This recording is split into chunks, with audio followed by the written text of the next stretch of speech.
అన్నా ఇక చాలన్నా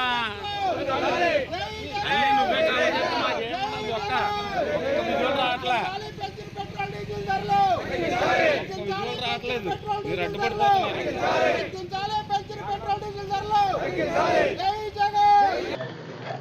ఈరోజు కోవూరు నియోజకవర్గం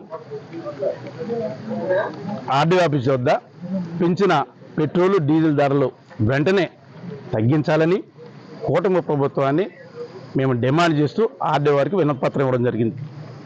మరి ముఖ్యంగా 2 సంవత్సరాలు అయిపోతుంది. 2 సంవత్సరాలు అయిపోయినప్పుడు మన ఇచ్చిన వాగ్దానాలను నెరవేర్చాలి. ఆ నెరవేర్చే బాబతులో చేయకుండా సంవత్సరం కాలయాపన చేయించారు, అన్నీ అయిపోయి. రెండోది వచ్చింది ఆల్రెడీ ఇబ్బంది, విద్యార్థులు మోసపోయారు, మన అదేవిధంగా మహిళల్ని మోసం చేశారు, రైతులను మోసం చేశారు, నైట్ అండ్ నెట్టేటి ముంచి ఇప్పటికీ ధాన్యం కొనక ఇబ్బంది పడుతున్నారు.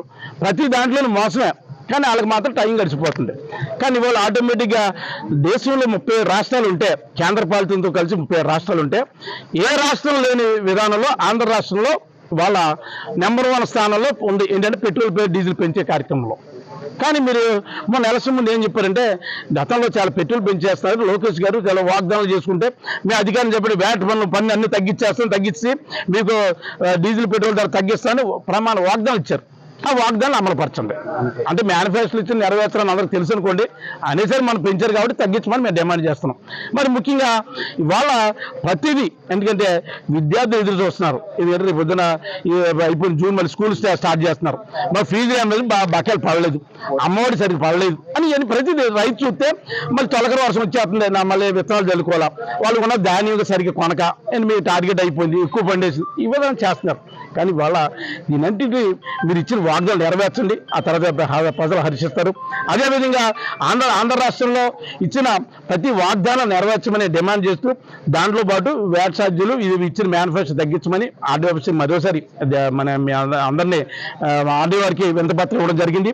మరి ముఖ్యంగా ఇవాళ మీకుంది సుమారుగా ప్రతి సరుకు అంటే నిత్యావసర సరుకులు ఆటోమేటిక్గా ప్రతి దీని మీద ఆధారపడి ఉంటాయి. డీజిల్ పెట్రోల్ అంటే మనకు తెలుసు సామాన్యమైనడు, దీన్ని ఆటోమేటిక్ దీంతో పాటు గ్యాస్ ఉంటాయి కదా, నిత్యావసర సరుకులు అన్నీ పెరిగిపోతాయి.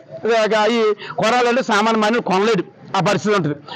సపోజ్ ఒక వ్యాపారవేత్త ఉంటాడు, ఎక్కడి నుంచి సరుకు రావాలా, రైతే ఉంటాడు, రైతు ఎక్కడి నుంచి సరుకు తెచ్చుకోవాలా, ఆ కరెంట్ పెంచుతాడు, లేదా ఇవి పెరిగిపోతే ఇబ్బంది పడే పరిస్థితి, డీజిల్ పెట్రోల్ లేక అంటే ఛార్జీలు పెరిగిపోతాయి, ప్రతి మనిషి మీద భారం పడే పరిస్థితి ఉంది. అదేవిధంగా ఉచిత బస్సు అని మీరు వాగ్దానాలు ఇచ్చారు, ఆ ఉచిత బస్సు వల్ల దీంట్లో కూడా ఇంచుమించుగా మన ఈ డీజిల్ పెట్రోల్ జరగడం వల్ల మళ్ళీ దాన్ని పెంచే పరిస్థితి వస్తుంది. సామాన్య మానవుడు ఇబ్బంది పడే పరిస్థితి తప్ప ఈ కూటమి ప్రభుత్వంలో ఏదీ లేదు. దాన్ని టోటల్గా మేము వ్యతిరేకిస్తూ ఇలా వైఎస్ఆర్సీపీ పార్టీ తరఫున ఆర్డీ ఆఫీసులో ఈ ధర్నా కార్యక్రమం నిర్వహించమని మరోసారి తెలియజేస్తున్నాం. మరి ముఖ్యంగా ఇది నియోజకవర్గంలో వచ్చిన నాయకులు, పెద్దలు అందరూ వచ్చి ఈ కార్యక్రమాన్ని సక్సెస్ అయినందుకు అందరికీ ప్రత్యేక ధన్యవాదాలతో సెలవు తీసుకుంటున్నాం.